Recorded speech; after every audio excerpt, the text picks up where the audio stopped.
வானொலியில் நீங்கள் கேட்டு மகிழ்ந்த தென்கட்சி கோ. சுவாமிநாதன் அவர்களின் இன்று ஒரு தகவல் கதை தொகுப்பினை கேட்கலாம்.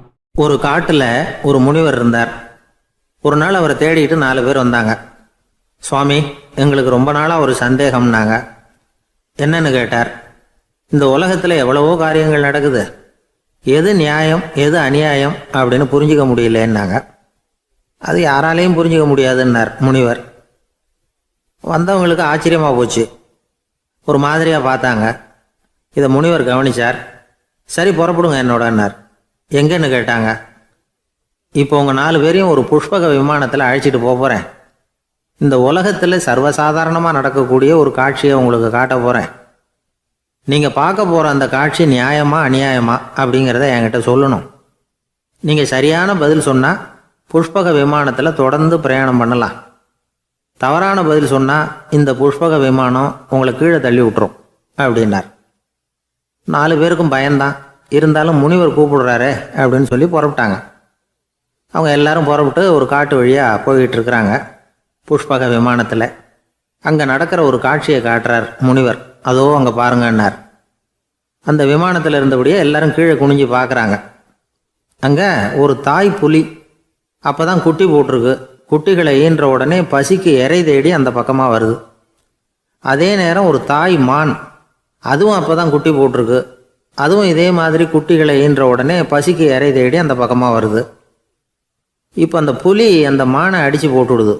அதுவும் சாப்பிடுது, குட்டிகளுக்கும் கொடுக்குது. இப்போ அந்த புலி குட்டிகள் முகத்தில் மகிழ்ச்சி, தாயை இழந்த அந்த மான் குட்டிகள் முகத்தில் துக்கம். இப்போ அந்த முனிவர் 4 பேர்கிட்டையும் கேட்குறார். நீங்கள் இங்கே பார்த்தீங்களே, இதில் எது நியாயம் எது அநியாயம்? ஒவ்வொருத்தராக சொல்லுங்கள். உங்கள் பதில் சரியில்லைன்னா இந்த விமானம் உங்களை கீழே தள்ளி விட்டுரும். சொல்லுங்கள் பார்க்கலாம்னார். முதல்ல ஒருத்தன் சொன்னான், அந்த புலி செஞ்சது சரிதாங்க. அது பசிக்கு அதுதான் ஆகாரம். தன்னுடைய பசிக்கு தானே இறை தேடிக்கிட்டுது. அதில் என்ன தப்பு? அவ்வளவுதான். அதனால் புலி செஞ்சது நியாயம்தான் அப்படின்னா. அவ்வளவுதான், அந்த விமானம் அவனை அப்படியே கீழே தள்ளி விட்டுட்டுது. அதனால் அவன் கொடுத்த பதில் சரியில்லை அப்படிங்கிறது புரிஞ்சு போச்சு. இப்போ 2வது ஆள் சொன்னான், புலி செஞ்சது பாவம், அந்த தாய்மான் என்ன தப்பு பண்ணிச்சு? இப்போ அந்த குட்டிகளுக்கு யார் ஆதரவு? அதனால் புலி செஞ்சது அநியாயம் அப்படின்னா. அவ்வளவுதான், அவனையும் கீழே தள்ளி விட்டுட்டுது அந்த விமானம். இந்த பதிலும் சரியில்லை அப்படின்னு ஆயிட்டுது. இப்போ 3வது ஆள் வந்தான். முதல்ல 2 பேர் கீழே விழுந்ததை பார்த்துக்கிட்டு இருந்தான். அதனால் அவன் சொன்னான், ரெண்டுமே நியாயந்தாங்க. புலி இறை தேடினதும் இயற்கை, அதுக்கு மான் இறையானதும் இயற்கை. அதனால் இதில் ஒன்றும் தப்பு இல்லைன்னா. அவ்வளவுதான், அவனையும் அந்த விமானம் கீழே பிடிச்சி தள்ளி விட்டுது. இப்போ 4வது ஆள் வந்தான். முனிவர் கேட்டார், நீயாவது சொல்லுப்பா, இந்த செயலில் எது நியாயம்னார். அவன் தெளிவாக பதில் சொன்னான். அதாவது என்ன சொன்னான்னா, எனக்கு தெரியல அப்படின்னா. அவனை விமானம் கீழே தள்ளலை, சௌரியமாக அழைச்சிட்டு போட்டுது. இவனும் பிரயாணம் சௌக்கியமாக பண்ணானான். ஆக இதுதான் சரியான பதிலுங்கிறத முனிவர் உணர்த்தினார்.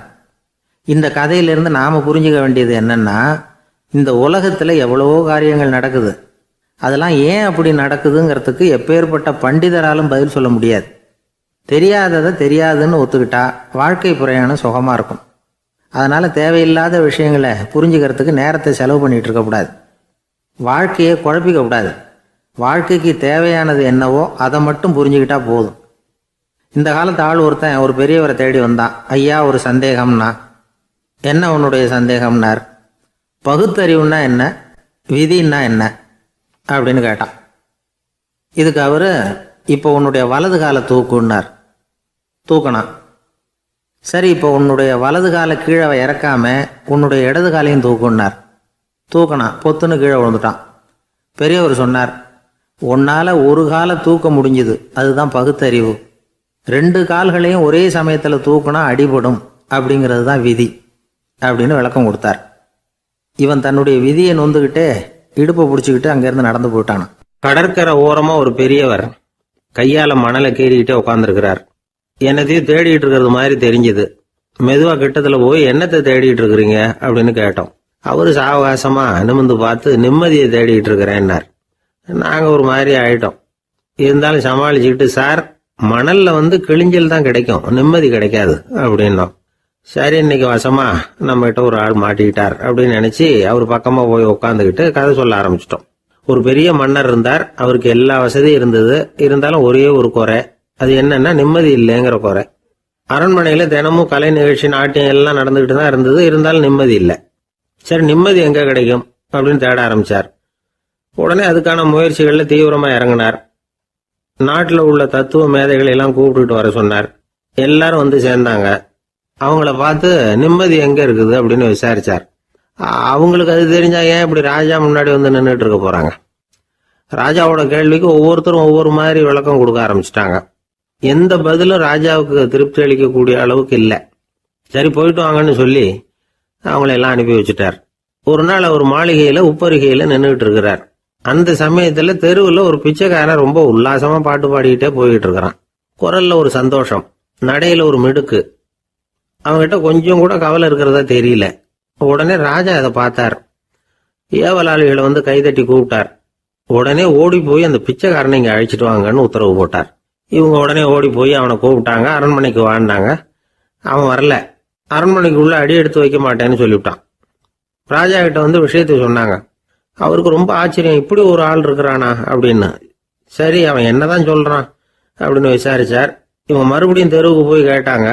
என்ன பார்க்கணும்னா ராஜா விருப்பப்பட்டாருன்னா அவரை வேணும்னா இங்க வர சொல்லுங்க அப்படின்னு சொல்லிவிட்டான். அதை வந்து ராஜா கிட்ட சொன்னாங்க. அவருக்கு கோபம் வரல. இவ்வளவு சுதந்திர உணர்வோடு இருக்கிறவன் சாதாரண ஆளா இருக்க முடியாது அப்படின்னு நினைச்சார். உடனே கிடுகிடுன்னு இறங்கி தெருவுக்கு வந்தார். பிச்சைக்காரங்கிட்ட போனார். நீ கவலைப்படாம சந்தோஷமா பாடிக்கிட்டு போறியே, அது எப்படி முடியுது உன்னால அப்படின்னு கேட்டார். ஏன் அப்படி கேக்குறீங்கன்னு அவன், அதுக்கு இல்ல, எனக்கு அரண்மனையில எவ்வளவோ சுகபோகங்கள்லாம் இருக்கு, இருந்தாலும் நிம்மதி இல்லை.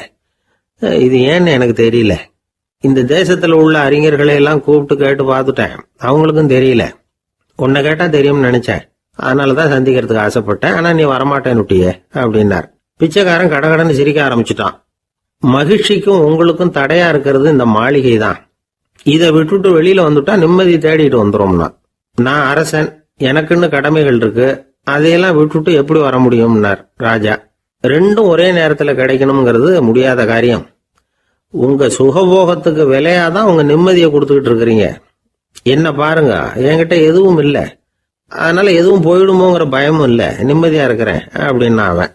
ராஜா உடனே சந்தோஷப்பட்டு தன்னுடைய மேலங்கியை எடுத்து அவனுக்கு பரிசா கொடுத்தாரான். அவன் சிரிச்சுக்கிட்டே அதை வாங்க மாட்டேன்னு விட்டானான். இதை நீங்க எனக்கு கொடுக்கறதுனால எந்த பயனும் இல்லை, அதே நேரத்துல அதை வாங்கிக்கிட்டேன்னா அடுத்த வினாடியிலிருந்து அதை எப்படி காப்பாத்துறதுங்கிற கவலை எனக்கு வந்து சேர்ந்துடும், அப்புறம் தூக்கம் வராது, நிம்மதி போயிடும் அப்படின்னானா. சொல்லிவிட்டு அவன் பாட்டுக்கு சந்தோஷமா பாடிக்கிட்டே போயிட்டான். நிம்மதி எங்க இருக்குங்கிறதையும் ராஜா தெரிஞ்சுக்கிட்டார். அந்த இடத்துக்கு தன்னால போக முடியாதுங்கிறதையும் அவர் புரிஞ்சுக்கிட்டார். இப்படி இந்த கதைய அந்த கடற்கரையில மணலை கீறிக்கிட்டே உட்கார்ந்துருந்தார அந்த பெரியவர்கிட்ட சொல்லி முடிச்சோம். அவர் முகத்துல ஒரு தெளிவு தெரிஞ்சது. எங்களை நிமிர்ந்து பார்த்தார். ரொம்ப நன்றிங்க, இப்ப எனக்கு தெரிஞ்சு போச்சு, நிம்மதி வேணும்னா அதுக்கு என்ன பண்ணணும்னு இப்ப நல்லா புரிஞ்சுக்கிட்டேன் அப்படின்னார். என்ன புரிஞ்சுக்கிட்டீங்கன்னு கேட்டோம். இனிமே இந்த பக்கம் வந்தா உங்க கண்ணுல படாத இடமா பார்த்து உட்காரணும்னு புரிஞ்சுக்கிட்டேன் அப்படின்னார். ஒரு பெரிய தத்துவ சிந்தனையாளர் இருந்தார், சுவாங்சு அப்படின்னு பேரு. அவருடைய மனைவி ஒரு நாள் திடீர்னு காலமாயிட்டாங்க. ஐயோ பாவம், அவர் ரொம்ப வருத்தப்படுவார், போய் ஆறுதலாக 4 வார்த்தை பேசிவிட்டு வரலாம் அப்படின்னு நினச்சிக்கிட்டு நிறைய பேர் அவரை தேடிட்டு வந்தாங்களாம். வந்தவங்களுக்கு ஆச்சரியம், ஏன்னா இவர் வருத்தப்பட்டுக்கிட்டு இருப்பார் அப்படின்னு தானே எதிர்பார்த்தாங்க. அப்படி இல்லை, தாளம் போட்டுக்கிட்டு உட்காந்துருக்கிறார். தாளத்துக்கு தகுந்த மாதிரி பாட்டு வேற பாடிக்கிட்டு இருக்கிறார்.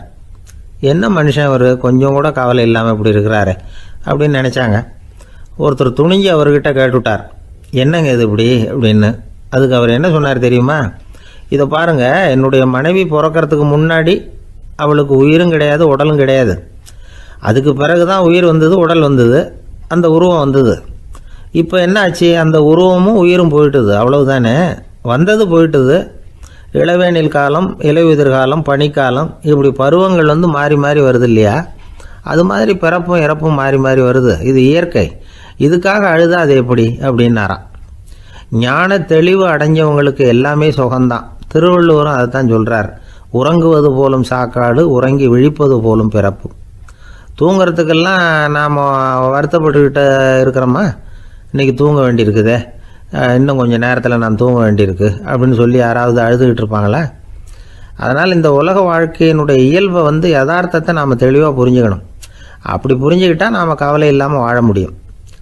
ஒரு வயசான தாத்தா பாட்டி 60 வருஷத்துக்கு முன்னாடி அவங்களுக்கு கல்யாணம் ஆச்சு, ஒன்றாவே வாழ்ந்தாங்க, ஒன்றாவே இறந்து போனாங்க. இப்போ அவங்க 2 பேரும் சொர்க்கத்துக்கு போய் சேர்ந்தாங்க.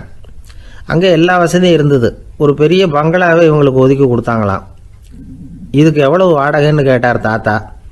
வாடகையெல்லாம் கிடையாது, இலவசம் அப்படின்னார் அங்கே இருந்தவர். அந்த வீட்டுக்கு பின்னாடி ஒரு பெரிய புல்வெளி இருந்தது. இதில் விளையாட ஏதாவது கட்டணம் உண்டான்னு கேட்டிருக்கார் தாத்தா. அதெல்லாம் ஒன்றும் கிடையாது, பணம்லாம் கட்ட வேண்டியதில்லை அப்படின்னார் அவர். பக்கத்தில் ஹோட்டல் மாதிரி ஒரு பெரிய கட்டடம், உள்ள சாப்பாட்டு மேஜைகள், அது மேலே விதவிதமான பலகாரங்கள். சாப்பாட்டுக்கெல்லாம் எவ்வளவு அப்படின்னு விசாரிச்சாராம் தாத்தா. அதுதான் சொன்னேனே, இங்கே எல்லாமே இலவசம்தான், எது வேணும்னாலும் சாப்பிட்லாம், எவ்வளவு வேணும்னாலும் சாப்பிட்லாம் அப்படின்னாராம். நீங்கள் சொல்கிறீங்க அப்படி, ஆனால் நான் சர்க்கரை சேர்த்துக்கக்கூடாது, உப்பு சேர்த்துக்கக்கூடாது, பாட்டி கையால் எப்பவும் பத்திய சாப்பாடு தான் அப்படின்னாராம் தாத்தா. இதை பாருங்கள், இங்கே உங்களுக்கு அந்த கவலையும் வேண்டியதில்லை. இங்கே நீங்கள் ஸ்வீட்டு சாப்பிட்லாம், காரம் சாப்பிட்லாம், உங்களுக்கு எந்த நோயும் வராது அப்படின்னாராம் அங்கே சொர்க்கத்தில் இருந்தவர். இதை கேட்ட உடனே அந்த தாத்தா பக்கத்தில் நின்ன பாட்டியை பார்த்து கத்தினாராம். அடி பாவி, எல்லாத்தையும் கெடுத்துட்டியே, நீ எனக்கு பத்திய சாப்பாடு போடாமல் கண்டதை திங்க விட்டுருந்தா 10 வருஷத்துக்கு முன்னாடியே நான் இங்கே சேர்ந்துருப்பேனே அப்படின்னாராம். ஒரு ஊரில் ஒரு பெரியவர் இருந்தார். ஒரு நாள் அவரை தேடி ஒருத்தர் வந்தார். ஐயா, நான் கடவுளை பரிபூர்ணமாக நம்புகிறேன் அப்படின்னார்.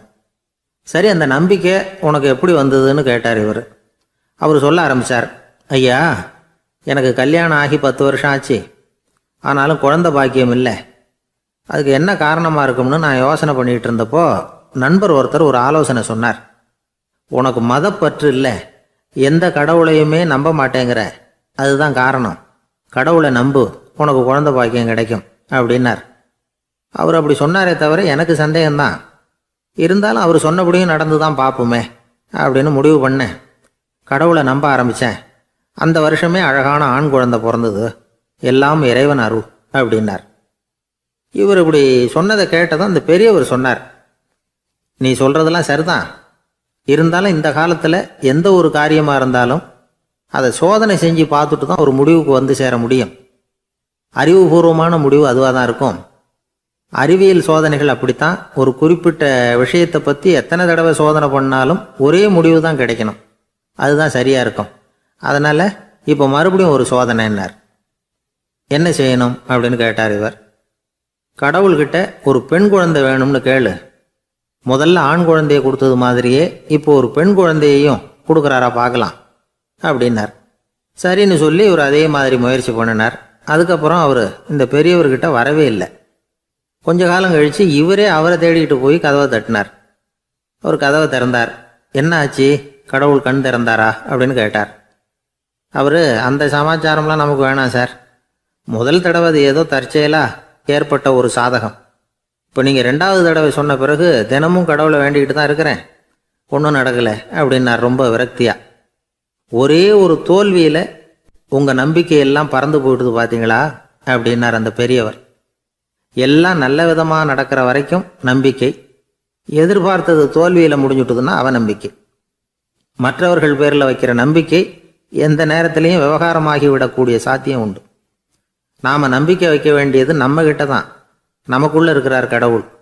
எனவே நம்ம பேரில் நாம் வைக்கிற நம்பிக்கை தான் உண்மையான கடவுள் பக்தி. நிபந்தனையற்ற நம்பிக்கையாக அது இருக்கணும். எல்லாம் நல்லபடியாக நடந்துக்கிட்டு இருந்தால் எந்த முட்டாளுக்கும் நம்பிக்கை வரத்தான் செய்யும் அப்படிங்கிறது ஒரு பெரியவர் கருத்து. தியானத்தின் மூலமாக தான் உனக்குள்ள ஆழமாக தோண்டுனா உன்னுடைய அடி ஆழத்தில் நம்பிக்கை அப்படி ஊற்றெடுக்கும், அதை பார்க்க முடியும் அப்படிங்கிறது பெரியவர்கள் சிந்தனை. ஒரு குழந்தை அப்பாவை பார்த்து என்னப்பா பண்ணுறேன்னு கேட்டுதான். பிரார்த்தனை பண்ணிகிட்டு இருக்கிறேன்னாராம் அப்பா. பிரார்த்தனை பண்ணுனா என்ன கிடைக்கும் அப்படின்னு கேட்டுதான் குழந்தை. எல்லாம் கிடைக்கும் அப்படின்னாராம் அப்பா. நீ வச்சிருக்கிறிய பேனா அது கூட கிடைக்குமான்னு கேட்டுதான் குழந்தை. கிடைக்குமேன்னு இருக்கார். அப்படின்னா அந்த பேனாவை என்கிட்ட கொடுத்துரு, நீ பிரார்த்தனை பண்ணி வேற பேனா வாங்கிக்கோ அப்படின்னு தான் அந்த குழந்தை. ஒரு நாள் ஒரு 10-15 பள்ளிக்கூடத்து பிள்ளைங்க தேடிட்டு வந்தாங்க. உங்களை பார்த்துட்டு தான் போகணும், அதுக்காக தான் வந்திருக்கோம்னாங்க. என்ன விஷயம்னு கேட்டோம். நாங்கள்லாம் கூடி ஒரு முடிவு பண்ணியிருக்கிறோம், அதை உங்ககிட்ட சொல்லணும் அப்படின்னாங்க. அதுவும் ஒரு வாண்டு பையன் அதை சொன்னான். என்ன முடிவு அது அப்படின்னு கேட்டோம் ரொம்ப ஆர்வமாக. அதை இப்போ சொல்ல மாட்டோம், எங்களுக்கு பிடிக்கிற மாதிரி ஏதாவது ஒரு தகவல் சொன்னால் அதுக்கப்புறம் நாங்கள் அதை சொல்கிறோம் அப்படின்னா அந்த வாண்டு பையன். சரி, சின்ன பையன்கிட்ட இன்றைக்கி வசமாக மாட்டிக்கிட்டோம் அப்படின்னு நினச்சிக்கிட்டு அவங்களுக்கு தகுந்த மாதிரி ஒரு கதை சொல்ல ஆரம்பித்தோம். அது என்ன கதைன்னா, ஒரு பெரிய காடு, அதில் பலவிதமான மிருகங்கள். அந்த காட்டுக்கு ஒரு சிங்கம் தான் ராஜா. எப்பவும் காட்டுக்கு அது தானே ராஜா. ஒரு பெரிய யானைக்கு இது பொறுக்கலை. என்ன இது, எப்போ பார்த்தாலும் இங்கே சிங்கத்துக்கே ராஜா பதவி கிடைக்கிது, நான்லாம் எவ்வளவு பலசாலியாக இருக்கிறேன், அப்படி இருந்தும் எனக்கு அந்த பதவி கிடைக்கலையே அப்படின்னு தனக்குள்ளே பொறுமிக்கிட்டே இருந்தது. ராஜா பதவியை நினச்சி ரொம்ப ஏக்கம், அதுக்கு பதவி மோகம். இந்த சமயம் பார்த்து ஒரு குள்ள நரி கூட்டம் அதை தேடிட்டு வந்தது. ஐயா பெரியவங்களே, நீங்கள் இந்த காட்டுக்கு ராஜாவாக இருக்க ஆசைப்படுறீங்க, அதில் ஒன்றும் தப்பு இல்லை. ஆனால் அதுக்கு முன்னாடி நீங்கள் எங்கள் கூட்டத்துக்கு கொஞ்ச நாள் தலைவராக இருங்க, அதாவது ராஜாவாக இருங்களேன், உங்களுக்கும் ஒரு ட்ரைனிங் கிடைச்சது மாதிரி இருக்கும் அப்படின்னு சொல்லியிருக்குது இந்த கூட்டம், குள்ள நரி கூட்டம். இதை கேட்ட உடனே யானைக்கு ரொம்ப சந்தோஷம் தாங்கலை. அதுதான் எப்போன்னு பதவிக்காக காத்துக்கிட்டு இருக்குதே. இருந்தாலும் கொஞ்சம் பிகுவோட, சரி நீங்கள்லாம் இவ்வளோ தூரம் என்னை தேடிட்டு வந்து கேட்குறதுனால மறுக்க முடியல அப்படின்னு ரொம்ப ஏதோ சிரமப்பட்டு ஒத்துக்கிறது மாதிரி ஒத்துக்கிட்டது. ஏதோ உங்கள் ஆசைக்கு கட்டுப்படுறேன், கொஞ்ச நாள் உங்கள் கூட்டத்துக்கு ராஜாவாக இருக்கிறதுக்கு சம்மதிக்கிறேன் அப்படின்னுது. உடனே அந்த யானை ராஜ நட போட ஆரம்பிச்சிட்டுது. யானை சாதாரணமாக நடந்தாவே எப்படி இருக்குங்கிறது நமக்கு தெரியும். அதுவே ராஜ நடந்தால் எப்படி இருக்கும் கற்பனை பண்ணி பாருங்கள். யானை முன்னாடி கம்பீரமாக போய்கிட்டு இருக்குது, தலைவர் இல்லையா, அதனால் குள்ள நரிகள்லாம் ரொம்ப அடக்கமாக அது பின்னாடி அணிவகுத்து போயிட்டுருக்குது. ராஜா வாழ்க, மன்னர் வாழ்க அப்படின்னு கோஷம் வேறு. யானைக்கு தலைகால் புரியல, அவ்வளவு சந்தோஷம். அந்த யானைக்கு செருக்கு ஆணவம் எல்லாம் ஏற்பட்டு போச்சு. அதுக்கப்புறம் அது தரையை பார்க்குமா, நிமிர்ந்து நடக்க ஆரம்பிச்சுட்டுது. தரையை பார்க்குறதே இல்லை. அப்படி போயிட்டுருக்கிறப்போ ஒரு சதுப்பு நிலத்தில் திடீர்னு காலை வச்சுட்டுது. அவ்வளோதான், கால் உள்ளே போட்டுது. இன்னொரு காலை எடுத்து வச்சுது, அதுவும் உள்ளே போட்டுது. அந்த 2 காலையும் எடுக்கிறதுக்காக அடுத்த 2 காலையும் அழுத்திச்சு, அதுவும் உள்ளே போக ஆரம்பிச்சுட்டுது. இப்போ 4 காலம் வசமாக சேத்துல அழுந்தி போச்சு, எடுக்க முடியல. குள்ள நரிகள்லாம் அதை சுற்றி வந்தது. சிலது சுற்றி நின்று டான்ஸ் ஆட ஆரம்பிச்சுட்டுது யானையை பார்த்துட்டு. இதை யானை பார்த்தது. என்ன இது தலைவர், நான் தவிச்சிக்கிட்டு இருக்கிறேன், தொண்டர்கள்லாம் சுற்றி நின்று வேடிக்கை பார்த்துக்கிட்டு இருக்கிறீங்க, டான்ஸ் ஆடுறீங்க அப்படின்னு கேட்டுதான். தொண்டர்களே, தலைவர் நான் தவிச்சிக்கிட்டு இருக்கிறது உங்களுக்கு தெரியலையா? இப்போ உடனே உங்கள் தலைவரை காப்பாற்ற வேண்டியது உங்கள் கடமை இல்லையா அப்படின்னு கத்துச்சான் அந்த யானை.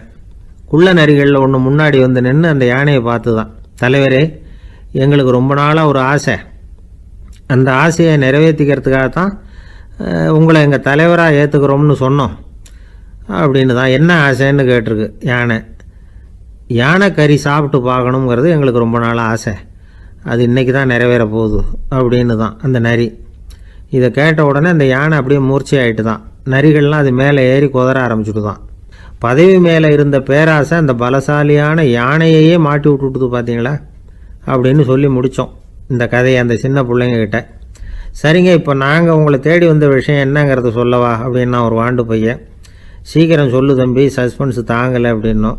அவன் மெதுவாக எங்களை பார்த்து சொல்கிறான், எங்களுக்கு கொஞ்ச நாள் நீங்கள் தலைவராக இருந்தால் தேவலை அப்படின்னா. ஒரு வயசான பாட்டியின் தாத்தாவும் ஒரு பூங்காவில் உட்காந்து பேசிக்கிட்டு இருக்கிறாங்க. அவங்களுக்கு கல்யாணம் ஆகி 53 வருஷம் ஆச்சு. பிள்ளைங்கள்லாம் படித்து பெரிய பெரிய வேலையில் இருக்கிறாங்க. பேரன் பேத்திகளும் நல்ல நிலைமையில் இருக்கிறாங்க. இந்த தாத்தாவும் பாட்டியும் சிரித்து பேசிக்கிட்டு இருந்ததை ஒரு பெரியவர் பார்த்தார். அவருக்கு ஆச்சரியமாக இருந்தது. இந்த வயசுலேயும் இவ்வளவு அந்யோன்யமாக இவங்க பேசிக்கிட்டு இருக்கிறாங்களே அப்படின்னு நினச்சார். சரி நேரிலேயே கேட்டுருவோமே அப்படின்னு நினச்சிக்கிட்டு கிட்ட போனார். உங்கள் மன வாழ்க்கையின் வெற்றிக்கான ரகசியம் என்ன அப்படின்னு கேட்டார். இதை கேட்டதும் அந்த தாத்தா சிரிச்சுக்கிட்டே பாட்டியை பார்த்தாராம். அதுக்கப்புறம் சொன்னாராம், நான் இந்த அம்மாவை கல்யாணம் பண்ணிக்கிட்டதுக்கும் எங்களுடைய இல்வாழ்க்கை இவ்வளவு நாளாக பலம் குறையாமல் மகிழ்ச்சியாக இருக்கிறதுக்கும் காரணம் ஒன்று தான். அது என்ன காரணம்னா, எங்களுக்கு இடையில பொதுவாக நிறைய குறைகள் உண்டு, அதுதான் காரணம் அப்படின்னாராம். அவர் சொல்கிறது சரிதான் அப்படிங்கிறது மாதிரியே அந்த பாட்டியும் அவரை நிமிர்ந்து பார்த்தாங்களாம். இந்த பெரியவர் மறுபடியும் அந்த பாட்டியை பார்த்து அதே கேள்வியை கேட்டிருக்கார். உங்களுடைய நீண்டகால மன வாழ்க்கைக்கு கிடைச்ச வெற்றி எதனாலேன்னு சொல்ல முடியுமா அப்படின்னு கேட்டாராம். அவங்களும் சிரிச்சுக்கிட்டே பதில் சொன்னாங்களாம். என்ன பதில் தெரியுமா? சில பேரை நாம் குறிப்பிட்ட பண்புகளுக்காக நேசிக்கிறோம், வேற சிலரை நாம் அந்த பண்புகள் இல்லாத குறைகளுக்காகவே விரும்பி பழகிறோம் இல்லையா அப்படின்னு கேட்டுவிட்டு தலையை குனிஞ்சுக்கிட்டாங்களாம் அந்த பாட்டியம்மா. அவங்க அப்படி சொன்னதை கேட்டதும் இவருக்கு புதுசாக ஞானம் பிறந்தது மாதிரி இருந்துதான். இதுதான் மனம் நிறைந்த மன வாழ்க்கை அப்படிங்கிறார் சுவாமி சின்மயானந்தர். பண்புகளை எப்படி நேசிக்க முடியுதோ அதே மாதிரி பண்புகள் இல்லாத குறைகளையும் நேசிக்க முடியும். மனசு தான் காரணம். ஒரு மேல்நாட்டு தம்பதி, அவங்களும் தாத்தா பாட்டி தான். அவங்க 2 பேரும் ஒரு பூங்காவில் உட்காந்து சிரித்து பேசிக்கிட்டு இருக்கிறாங்க. அதை ஒருத்தர் பார்த்தார். அவருக்கு ஆச்சரியம், இவ்வளவு காலம் ஆகி இந்த வயசுலேயும் இப்படி அன்பாக பேசிக்கிட்டு இருக்கிறாங்களே அப்படிங்கிற ஆச்சரியம். கிட்ட நெருங்கி போனார். கேட்டார், ஏன் தாத்தா உங்களுக்கு கல்யாணம் ஆகி எவ்வளோ வருஷம் ஆச்சுன்னார். 55 வருஷம் ஆச்சுன்னாராம் அவர். இன்னமும் இவ்வளவு சந்தோஷமாக இருக்கிறீங்களே, அதுக்கு என்ன காரணம்னு கேட்டிருக்கார். அதுக்கு என்ன காரணம்னா, இது வரைக்கும் எங்களுக்குள்ள சண்டையே வந்ததில்லை அப்படின்னாராம். அது எப்படி முடியும்னு கேட்டிருக்கார் இவர் ஆச்சரியமா. அந்த தாத்தா சொல்ல ஆரம்பிச்சாராம், இதை பாருப்பா, எங்களுக்கு கல்யாணம் ஆன புதுசில் நானும் என்னுடைய மனைவியும் ஒரு குதிரை மேலே ஏறி ஒரு காட்டு வழியாக போய்கிட்டு இருந்தோம். கொஞ்சம் தூரம் போனதும் அந்த குதிரை எடக்கு பண்ணிச்சு. நான் உடனே கீழே இறங்கி அந்த குதிரையை பார்த்து, இது உனக்கு முதல் தடவை அப்படின்னு மிரட்டலாக சொல்லிவிட்டு ஏறி உக்காந்தேன்.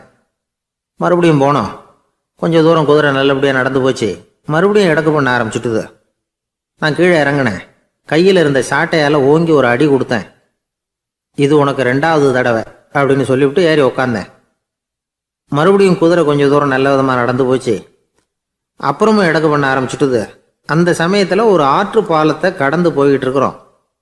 நான் கீழே இறங்கினேன். என்னுடைய மனைவியையும் கீழே இறங்க சொன்னேன். அந்த குதிரையை பிடிச்சி அப்படியே ஆற்றுல தள்ளி விட்டுட்டேன். தள்ளி விட்டுட்டு, இது உனக்கு கடைசி தடவை அப்படின்னு சொன்னேன். அதை பார்த்ததும் என் மனைவி பதறி போயிட்டாங்க. போய், ஐயோ பாவம், என்ன இப்படி பண்ணிவிட்டீங்க, உங்களுக்கு மனசில் கொஞ்சம் கூட இறக்கமே இல்லையா அப்படின்னாங்க. நான் மெதுவாக இவங்க பக்கம் திரும்பி, இது உனக்கு முதல் தடவை அப்படின்னேன். அவ்வளவுதான், அன்னையிலேருந்து இன்னைய வரைக்கும் ஒரு நாள் கூட எங்களுக்குள்ள சண்டையே வந்ததில்லை அப்படின்னு விளக்கம் கொடுத்தார் அந்த தாத்தா. ஒரு ஊரில் ஒரு குரு இருந்தார், ஜென் குரு. அவரை தேடிட்டு ஒரு மன்னர் வந்தார். வந்தவர் ஜப்பான் மன்னர். தோட்டக்கலையை பற்றி தெரிஞ்சுட்டு போகிறதுக்காக அவர் வந்தார். எப்படி தோட்டம் அமைக்கிறது அப்படிங்கிறத பற்றி அந்த குரு விவரமாக சொல்லி கொடுத்தாரு. 1 நாள் 2 நாள் இல்லை, 3 வருஷம் கற்றுக் கொடுத்தார். அதுக்கப்புறம் சொன்னார், நான் கற்றுக் கொடுத்துட்டேன், இனிமேல் நீங்கள் போகலாம், போய் தோட்டம் அமைக்கலாம். அதுதான் உங்களுக்கு பரிசை. தோட்டம் அமைச்ச பிறகு சொல்லி அனுப்புங்க, நான் வந்து பார்க்குறேன். நீங்கள் இங்கே என்னவெல்லாம் கற்றுக்கிட்டீங்களோ அதையெல்லாம் அங்கே செயல்முறையில் செஞ்சு காட்டுங்க அப்படின்னு சொல்லி அனுப்பி வச்சார். மன்னர் போனார். அரண்மனைக்கு பக்கத்திலே ஒரு பெரிய தோட்டத்தை உண்டு பண்ணினார். அழகான மரங்களையும் செடிகளையும் உருவாக்கினார். கிட்டத்தட்ட 1000 தோட்டக்காரர்களை பயன்படுத்தி 3 வருஷங்கள் முயற்சி பண்ணி அந்த அழகான தோட்டத்தை உருவாக்கினார். குருகிட்ட இருந்து செய்தி வந்தது, நாளைக்கு வந்து தோட்டத்தை பார்க்குறேன் அப்படின்னு. மன்னர் உடனே சுறுசுறுப்பாயிட்டார். முதல் நாளே தோட்டத்தை சுத்தப்படுத்தினார். ராத்திரி பூரா யாரும் தூங்கலை. எல்லாருக்கும் தோட்டத்தை ஒழுங்குபடுத்துகிற வேலை. அது அந்தந்த இடத்துல ஒழுங்காக இருக்குதா அப்படின்னு சரி பார்த்தாங்க. ஒரு தவறும் இல்லாத வகையில் அதை ஒழுங்குபடுத்தினாங்க. மறுநாள் குரு வந்தார், தோட்டத்தை பார்த்தார். அவருக்கு கோபம் வந்துட்டுது. மன்னருக்கு ஆச்சரியம், எப்பவும் சிரிச்சுக்கிட்டே இருக்கிறவர் இப்போ இப்படி இருக்கிறாரே அப்படின்னு. மெதுவாக குருக்கிட்ட போய், எல்லாம் சரியாக தானே இருக்குது அப்படின்னார். எல்லாம் சரிதான், ஆனாலும் எங்கே அந்த பொன்னிற காற்று அப்படின்னார். உதிர்ந்த இலைகள், பொன் மஞ்சள் நிற இலைகள் காற்றில் அப்படி புரண்டு ஓடுவதை நான் பார்க்க முடியவில்லையே அப்படின்னாராம். அது இல்லாமல் இந்த தோட்டம் உயிரோட்டம் உள்ளதாக இருக்காது, இதில் பாடல் இல்லை, ஆடல் இல்லை, அதெல்லாம் இல்லாமல் இந்த தோட்டம் ரொம்பவும் செயற்கையாக தெரியுதேன்னாராம். மன்னர் இப்போ தான் யோசனை பண்ணார். கீழே கிடந்த காஞ்சி போன இலைகள் மட்டும் இல்லை, மரத்தில் இருந்த காஞ்சி போன இலைகளையும் அப்புறப்படுத்தி சுத்தமாக வச்சிருக்கிறார். இறப்பும் வாழ்க்கையினுடைய ஒரு பகுதி தான். மரணம்ங்கிறது வாழ்க்கைக்கு எதிரானது அல்ல, அதை நிரப்பும் ஒரு பகுதி தான் அது. மரணம் இல்லையில் வாழ்க்கையே இல்லை அப்படிங்கிறது பெரியவங்க கருத்து. இப்போ அந்த தோட்டம் அழகாக தான் இருக்குது, இருந்தாலும் அது ஒரு ஓவியம் மாதிரி உயிர் இல்லாமல் இருக்கு. குரு ஒரு வாளியை கையில் எடுத்துக்கிட்டார். தோட்டத்தை விட்டு வெளியில் போனார். ஏற்கனவே வீசி எறிந்த அந்த சருகுகளை எல்லாம் அள்ளி கொண்டுகிட்டு வந்தார்.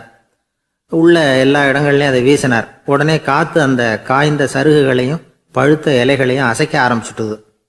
இப்போ அங்கே சலசல சத்தம், சங்கீதம், இலைகளின் நடனம், ஓவியம் மாதிரி இருந்த அந்த தோட்டத்துக்கு இப்போ உயிர் வந்துட்டுது. இதுதான் அந்த பொன்னான காற்று அப்படின்னாராம் குரு. மன்னருக்கு புரிஞ்சுது. மிகப்பெரிய ஜென் கேள்வி ஒன்று உண்டு. உம்மான் அப்படிங்கிற ஒரு பெரிய குருவை பார்த்து துறவி ஒருத்தர் கேட்டாராம், இலைகள் எல்லாம் கீழே விழுந்து மரங்கள் மொட்டையாக இருக்கும் பொழுது என்ன நடக்கும்? இதுதான் கேள்வி. இதுக்கு உம்மான் சொன்ன பதில் பொன்னான காற்று, தி கோல்டன் விண்ட் அப்படின்னாராம். இதுக்கு என்ன விளக்கம்னா, உன்னுடைய எண்ணங்கள் எல்லாம் உன்னுடைய மனசிலிருந்து கீழே விழுந்து உனது உள்ளுணர்வானது மொட்டையாக நிற்கும் நிலைதான் அது. உனது வேர்களின் அருகில் காற்று வீசுகிறது. எல்லா எண்ணங்களும் உன்னிலிருந்து வெகு தூரத்துக்கு புரண்டு கொண்டே சென்று விடுகிறது. நீ அவற்றை கடந்து விட்டால் நீ அவைகளுக்கெல்லாம் மேலெழுந்து கீழே பார்ப்பவனைப் போல நிற்க ஆரம்பித்து விடுவாய். அதுதான் தியானம் என்பது அப்படின்னு சொல்றாங்க. தியானம்ங்கிறது எண்ணத்துக்கு எதிரானதில்லை. தியானம்ங்கிறது எண்ணங்களை கடந்து செல்வது தான். அதுக்கப்புறம் நாம் பொன்னிற காற்றில் ஆட ஆரம்பிச்சிருவோம். இதுதான் பெரியவர்கள் சொல்றது. என்கிட்ட ஒருத்தர் தோட்டம் அமைக்கணும்னு யோசனை கேட்டு வந்தார். எல்லாம் சொல்லி கொடுத்தேன். செடிகள்லாம் செழிப்பாக வளரணும்னா வேர் காயாமல் பார்த்துக்குங்க, தினமும் தண்ணி விடுங்க அப்படின்னு சொல்லி அனுப்பி வச்சேன். ஒரு மாதம் கழிச்சு அவர் தோட்டத்தை பார்க்கறதுக்காக போனேன். போய் பார்த்தா எல்லா செடியும் வாடி கிடக்குது. என்னங்க இப்படி பண்ணிவிட்டீங்கன்னு. நீங்கள் சொன்னபடி தான் செஞ்சேன்னார். என்ன செஞ்சீங்கன்னு கேட்டேன். வேர் காயாமல் பார்த்துக்க சொன்னீங்க, தினமும் ஒரு தடவை எல்லா செடியையும் ஒவ்வொன்றா பிடுங்கி பார்த்து வேர் காயாமல் இருக்கா அப்படின்னு பார்த்துட்டு அதுக்கப்புறம் தண்ணி பாய்ச்சினே, அவ்வளவுதான் அப்படின்னா. ஒரு ஆள் வேகமாக நடந்து போய்கிட்டு இருந்தான். அவன் வேகமாக நடக்கிறதுக்கு காரணம் வெயில் காலம், காலில் செருப்பு இல்லை, மணல் பாதை, அதுதான் வேகம். காலில் செருப்பும் இல்லாமல் கையில் குடையும் இல்லாமல் அந்த ஆள் வெயிலில் நடந்து போய்கிட்டு இருக்கிறான். அந்த சமயத்தில் இன்னொருத்தன் குதிரை மேலே ஏறி அந்த வழியாக வந்துக்கிட்டு இருக்கிறான். அவன் காலில் செருப்பும் இருந்தது, கையில் குடையும் இருந்தது. நடந்து போய்கிட்டு இருந்தவன் அந்த குதிரை ஆசாமியை பார்த்து கேட்டான், ஐயா, நீங்களும் குதிரை மேலே உட்காந்துக்கிட்டு போய்கிட்டு இருக்கிறீங்க, அப்படி இருக்கிறப்போ உங்களுக்கு அந்த செருப்பு என்னத்துக்கு? அதை எனக்கு கொடுத்து உதவலாமே அப்படின்னா. குதிரை மேலே உட்காந்துருந்தவன் யோசனை பண்ணி பார்த்தான். இவன் சொல்கிறது நியாயம்தானே அப்படின்னு சொல்லி தன்னுடைய செருப்பை கழட்டி அந்த வழிப்போக்கனுக்கு கொடுத்துட்டான். ரொம்ப நல்லதுங்க அப்படின்னு சொல்லி இவன் அதை வாங்கி காலில் மாட்டிக்கிட்டான். அதுக்கப்புறம் மறுபடியும் இவன் ஆரம்பித்தான், ஐயா, நீங்கள் குதிரையில் போகிறதுனால போக வேண்டிய இடத்துக்கு வேகமாக போய் சேர்ந்துருவீங்க. அதனால் உங்கள் கையில் அந்த குடை என்னத்துக்கு? நான் நடந்து போயிட்டுருக்கிறவன் ரொம்ப நேரம் நடக்க வேண்டியிருக்கும் இந்த வெயிலில், அதனால் அந்த குடையையும் எனக்கு கொடுங்களேன் அப்படின்னா. குதிரை வீரன் யோசனை பண்ணி பார்த்தான். இதுவும் நியாயம்தானே அப்படின்னு அவனுக்கு தோணுச்சு. உடனே இறக்கப்பட்டு தன் காலில் இருந்த செருப்பை கொடுத்தது மாதிரியே தன் கையில் இருந்த கொடையையும் இவங்கிட்ட கொடுத்துட்டான். அதுக்கப்புறம் அவன் நிம்மதியாக புறப்பட்டான்.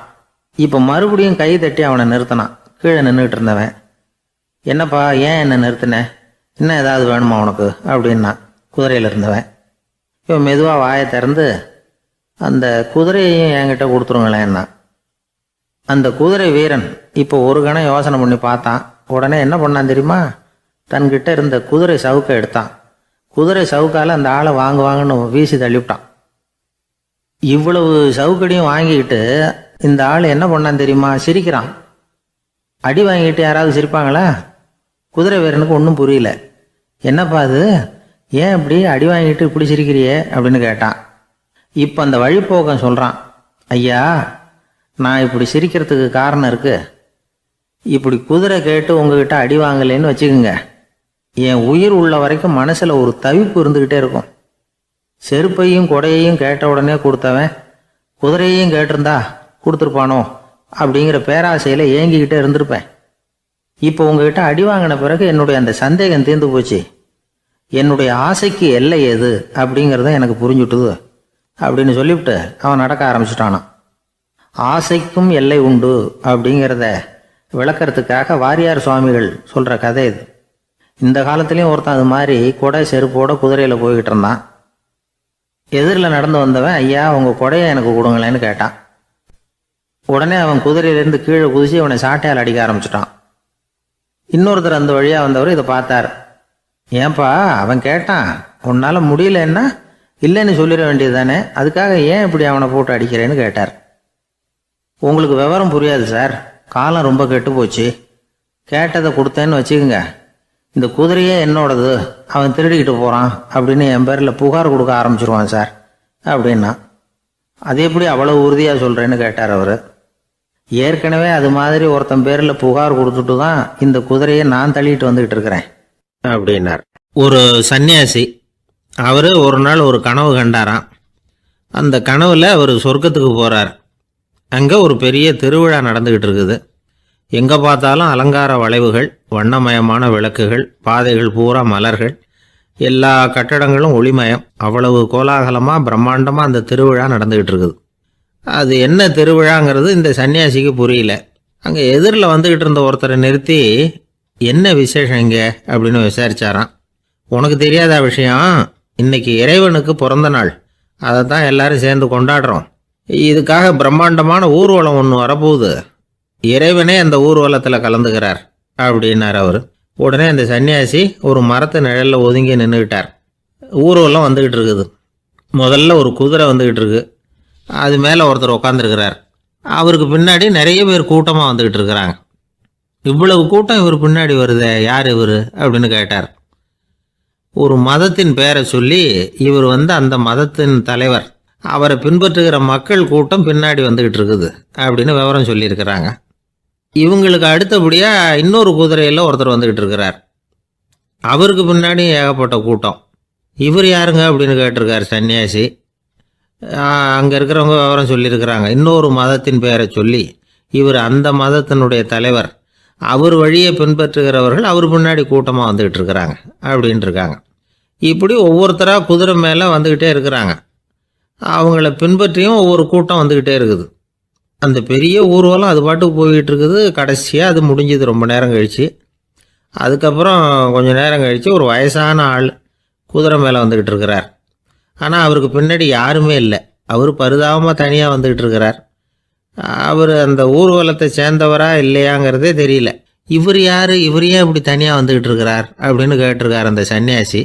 என்னது இப்படி கேட்குறீங்க, இவர் தான் கடவுள், இவருக்காக தான் இன்றைக்கி இந்த ஊர்வலமே நடக்குது, இவருக்கு தான் இன்றைக்கி பிறந்த நாள், முன்னாடி போகிற ஊர்வலம் பூரா இவருடைய பிறந்த நாளை கொண்டாடுறதுக்காக தான் அப்படின்ட்டுருக்காங்க. இதை கேட்டதும் அந்த சன்னியாசிக்கு திடுக்குன்னு தூக்கி போட்டிருக்கு. இது வரைக்கும் கனவு கண்டுகிட்டு இருந்தவர் முடிச்சுக்கிட்டார். அதுக்கப்புறம் தான் யோசித்து பார்த்துருக்கார். உண்மைதான், மக்கள் எல்லாரும் பக்தி மார்க்கத்தில் போகிறதா நினச்சிக்கிட்டு பாதை மாறி போய்கிட்டு இருக்கிறாங்க. கடவுளை பின்பற்றுவதாக நினைக்கிறாங்க பக்தர்கள். ஆனால் கடவுளுக்கு பின்னாடி யாருமே இல்லை. இன்னமும் இயல்பாக இதை பற்றி யோசித்து பார்த்தா, உண்மைக்கு பின்னாடி தான் நான் போய்கிட்டு இருக்கேன் அப்படின்னு நிறைய பேர் சொல்கிறாங்க. ஆனால் அந்த உண்மை அனாதையாக போய்கிட்டு இருக்குது. அப்படி ஆகிட்டுது உலகம். இந்த காலத்துலேயும் ஒரு ஊர்வலம், ஒரு பெரிய மனுஷருக்கு பிறந்த நாள் விழா. அவர் குதிரை மேலே ஏறி முன்னாடி போயிட்டுருக்கிறார். அவருக்கு பின்னாடி ஒரு 100 பேர் தொண்டர்கள் அவங்க பாட்டுக்கு போகிறாங்க. எல்லாம் பணம் கொடுத்து ஏற்பாடு பண்ணவங்க. எல்லாம் பணம் வாங்கிட்டு முன்னாடி போயிட்டுருக்குறாங்க. கொஞ்சம் தூரம் நடந்ததும் கால் வலிக்க ஆரம்பிச்சுட்டுது. ஒவ்வொருத்தரும் அப்படியே ஒதுங்க ஆரம்பிச்சிட்டாங்க. அதான் முன்னாடியே பணம் கிடச்சிட்டுதே, இனிமேல் ஒதுங்கினா என்னன்னு ஒதுங்கிட்டாங்க. ஒரு கட்டத்தில் குதிரையில் போகிறவர் தற்செயலாக திரும்பி பார்க்குறாரு. பின்னாடி யாருமே இல்லை, எல்லோரும் ஓடி போயிட்டாங்க. ஒரே ஒரு ஆள் மட்டும் ரொம்ப விசுவாசமாக பின்னாடி நடந்து வந்துக்கிட்டு இருந்தான். ஏன்ப்பா நீ மட்டும் வந்துக்கிட்டு இருக்கிறியே, நீ வீட்டுக்கு போகலையான்னு கேட்டிருக்காரு அவர். நீங்கள் அந்த குதிரையையும் அதுக்குள்ளே வாடகை பணத்தையும் கொடுத்துட்டீங்கன்னா நானும் போயிடுவேன் அப்படின்னு நானாம் இந்த ஆள். ஒரு ஊரில் ஒரு ஆள் இருந்தான், தையல் கடை வச்சுருந்தான். அவங்ககிட்ட ஒருத்தன் ஒரு சட்டை துணி எடுத்து கொடுத்து தைக்க சொல்லியிருந்தான். வர்ற சனிக்கிழமை வா வாங்கிட்டு போ அப்படின்னு அவன் சொல்லியிருந்தான். அதே மாதிரி இவன் வந்தான். அவன் தச்சு வச்சிருந்த சட்டையை கொடுத்தான். இவன் வாங்கி அங்கேயே போட்டு பார்த்தான். கை நீளம் ஒன்றுக்கு ஒன்று வித்தியாசமாக இருந்தது. வலது கை இடது பக்கத்தை விட நீளம் குறைச்சலாக இருந்தது. அவன் முணுமுணுக்க ஆரம்பிச்சுட்டான், என்ன இது இப்படி தைச்சுட்டியேன்னு. இதுக்கு அவன் சொன்னான், ஐயையோ இதுக்காகவா சங்கடப்படுறீங்க, வலது கையை மட்டும் கொஞ்சம் உள்ளே இழுத்தாப்புல வச்சுக்கிட்டீங்கன்னா சரியாக போகுது. மற்றபடி அந்த சட்டையில் உள்ள கலை அம்சத்தை கவனிங்க, எவ்வளோ அற்புதமாக தைச்சிருக்கேன் பாருங்கள். ஒரு சின்ன குறைய இப்படிலாம் பொருட்படுத்த வேண்டியதில்லை. நான் சொன்னது மாதிரி கையை கொஞ்சம் உள்ளே இழுத்தது மாதிரி வச்சுக்கிட்டு நடந்து போங்க, ஜோராக இருக்கும் அப்படின்னா. அவனும் யோசிச்சு பார்த்தான். சரியான யோசனையாக தான் தோணுச்சு. கொஞ்சம் முயற்சி பண்ணி வலது கையை கொஞ்சம் உள்ளே இழுத்து சட்டை சரியாக இருக்கிறது மாதிரி பண்ணிக்கிட்டான். இப்போ மறுபடியும் ஒரு பிரச்சனை. வலது கையை உள்ளே இழுத்த மாதிரி அப்படியே வச்சுக்கிட்டதும் முதுகு பக்கம் கொஞ்சம் துணி தளர்த்தியாக தொங்குறது மாதிரி தெரிஞ்சுது. என்ன இது, முதுகு பக்கம் துணி குவிஞ்சுட்டுதே, தொங்குதே அப்படின்னா மறுபடியும், அடடா இதுக்காகவா கவலைப்படுறீங்க, உடம்ப அதுக்கு தகுந்த மாதிரி கொஞ்சம் வளைச்சிக்கிட்டா சரியா போடுது. இதுக்காக அந்த அழகான தையலை பிரித்து அதில் உள்ள கலை அம்சத்தை கெடுக்கிறதுக்கு என் மனசு இடம் தரல. எவ்வளவுக்கு தளர்த்தியா இருக்கோ அவ்வளவுக்கு கொஞ்சம் உடம்ப வளைச்சி அப்படி குனிஞ்சது மாதிரி போங்க போதும் அப்படின்னா. அதுவும் நல்ல யோசனையாக தான் பட்டுது இவனுக்கு. சரின்னு சொல்லிவிட்டு புறப்பட்டான். தெருவில் இறங்கினான்.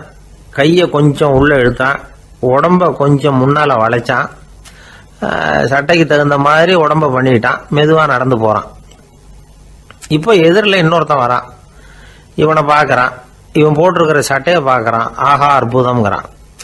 சும்மா சொல்லக்கூடாது, ரொம்ப நல்லா இருக்குது. நிச்சயமா இது இந்த ஊர் மேல தெருவில் இருக்கிற ஒருத்தன் இருக்கானே, அவன் தைச்சதா தான் இருக்கணும் அப்படின்னா. இதை கேட்டதும் அவனுக்கு ஆச்சரியம். எப்படி அவ்வளவு கரெக்டாக கண்டுபிடிச்சிங்க அப்படின்னு கேட்டிருக்கான். இதுக்கு அந்த வழிபோக்கன்னு சொன்னானா, அவன் ரொம்ப கெட்டிக்காரன். உங்களை மாதிரி உடம்பும் கையும் வளைஞ்சு போன ஒரு ஆசாமிக்கு அவனை தவிர வேற யாராலேயும் இவ்வளவு பொருத்தமான ஒரு சட்டையை தைக்க முடியாது அப்படின்னானா. பாருங்க, அவனுக்காக இவன் அனுசரிக்க போய் இவனோட நிலைமை எப்படி ஆயிடுது பாருங்க. இதே மாதிரி தான் சில சடங்குகளும் சம்பிரதாயங்களும் நம்மளை கோமாளி ஆக்கி விட்டுரும். எதுவாக இருந்தாலும் அதில் அறிவுபூர்வமான அணுகுமுறை அவசியம். ஒரு நர்ஸ் அவசரமாக ஓடி டாக்டர் கிட்ட சொல்லிச்சான், டாக்டர் ஒரு தப்பு நடந்து போச்சு, 10ஆம் நம்பர் பெட்டில் இருக்கிற பேஷண்ட்டுக்கு காலில் ஆப்ரேஷன் பண்ணுறதுக்கு பதிலாக கையில் ஆப்ரேஷன் பண்ணி விட்டீங்க. கை ஆப்ரேஷன் பண்ணிக்க வேண்டிய ஆள் 7ஆம் நம்பர் பெட்டில் இருக்கார் அப்படின்னு தான். அதுக்கு ஒரு பதட்டப்படாமல் சொன்னாராம், பரவாயில்ல இவரை தூக்கி 7ஆம் நம்பர் பெட்டில் போட்டுரு அப்படின்னாராம். ஒரு ஊரில் ஒரு கோயில் இருந்தது. ரொம்ப பழைய கோயில். உள்ளே போகிறதுக்கே பயமாக இருக்கும். எந்த நேரத்தில் இடிஞ்சு விழுந்துருமோ அப்படிங்கிற பயம். அப்படி இருந்ததுனால யாரும் துணிஞ்சு சாமி கும்பிடுறதுக்கு அங்கே போகிறதில்ல. கோயிலுக்கு வர்ற கூட்டம் கொஞ்சம் கொஞ்சமாக குறைய ஆரம்பிச்சுட்டுது. கோயில் நிர்வாகிகள் எல்லாரும் கூடி உட்காந்து பேசினாங்க. என்ன பண்ணலாம்னு யோசனை பண்ணாங்க.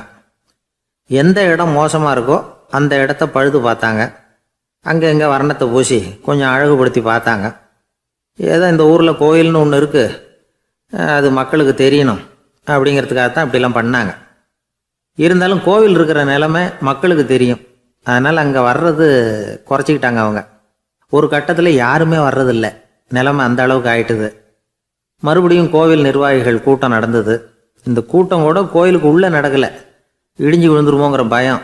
அதனால் வெளியில தான் உட்காந்து கூட்டத்தை நடத்தினாங்க. ஏன்னா உள்ளே போகிறதுக்கு அவங்களுக்கும் துணிச்சல் கிடையாது. எந்த நேரமும் விழுந்துரும் போல் இருந்தது அது. அது வழியாக போகிறவங்க கூட வேகமாக அந்த இடத்த கடந்து போக ஆரம்பிச்சிட்டாங்க. கோவில் நிர்வாகிகள் வெளியில் உட்காந்து கூட்டம் போட்டாங்க இல்லையா, அந்த கூட்டத்தில் 4 தீர்மானங்களை நிறைவேற்றினாங்க. அது என்ன 4 தீர்மானம்னா, முதல் தீர்மானம், இந்த கோவிலை இடிப்பது அப்படிங்கிற முடிவை இந்த கமிட்டி மிகவும் வருத்தத்துடன் ஏற்றுக்கொள்ளுகிறது அப்படின்னு நிறைவேற்றினாங்க. இதுக்கு பதிலாக இன்னொரு கோவிலை உடனடியாக கட்டி முடிச்சுடணுங்கிறது 2வது தீர்மானம். 3வது தீர்மானம் என்ன தெரியுமா, பழைய கோவிலின் கதவுகள், அதிலிருந்து பிரித்து எடுக்கிற செங்கல், இதையே புது கோவில் கட்டுவதற்கு பயன்படுத்தி கொள்ள வேண்டியது. பழைய கோவில் இருந்த மாதிரியே அதே வடிவத்தில் புது கோவிலையும் கட்ட வேண்டியது. பழைய கோவிலின் அஸ்திவாரத்தை அப்படியே வச்சுக்கிட்டு அதுக்கு மேலே நாம் கோயிலை கட்டிக்க வேண்டியது. இதுதான் 3வது தீர்மானம். இதையும் கமிட்டி முழு மனசோடு ஏற்றுக்கிட்டது. இது வரைக்கும் சரி. இப்போ அந்த கமிட்டி 4வதாக ஒரு முக்கியமான தீர்மானத்தை கொண்டுகிட்டு அதையும் ஏகமனதாக நிறைவேற்றி விட்டது. அது என்ன தீர்மானம்னா, புதிய கோவில் கட்டி முடிக்கிற வரைக்கும் பழைய கோவிலை இடிக்கிறதில்லை அப்படிங்கிற தீர்மானம். எப்படி இருக்குது பாருங்க இது. பழசை இடிக்காத வரையில் அதே இடத்துல புதுசாக எப்படி கட்ட முடியும்? பல விஷயங்களில் நாம் நடந்துக்கிற முறையும் இப்படி தான் இருக்குதான். வாழ்க்கையில் முன்னேறணும்னு ஆசைப்படுவோம். அதே நேரத்தில் அந்த முன்னேற்றத்துக்கு எது தடையாக இருக்கோ அதை விட்டு விடுறதுக்கும் மனசு வராது. வெளிநாட்டில் ஒரு பெரிய விருந்து நடந்துக்கிட்டு இருந்துதான். எல்லாரும் மது கோப்பையும் கையுமா அலைஞ்சிக்கிட்டு இருக்கிறாங்க. ஒருத்தர் மட்டும் கையில் எதுவும் இல்லாமல் ரொம்ப நல்ல பிள்ளையா சாதுவா ஒரு ஓரமாக தனியாக உட்காந்துருக்கிறார். அவர்கிட்ட நெருங்கி வாங்க மது சாப்பிடலாம் அப்படின்னு கூப்பிட்டாங்களாம். என்னை வற்புறுத்தாதீங்க, நான் என் மனசுக்குள்ளே உறுதியாக தீர்மானம் பண்ணிவிட்டேன் அப்படின்னாராம். என்ன தீர்மானம் பண்ணியிருக்கீங்க அப்படின்னு கேட்டிருக்காங்க. ஏற்கனவே முழு போதையில் இருக்கும் பொழுது மறுபடியும் மது கோப்பையை தொடரதில்லை அப்படின்னு தீர்மானம் பண்ணியிருக்கேன் அப்படின்னா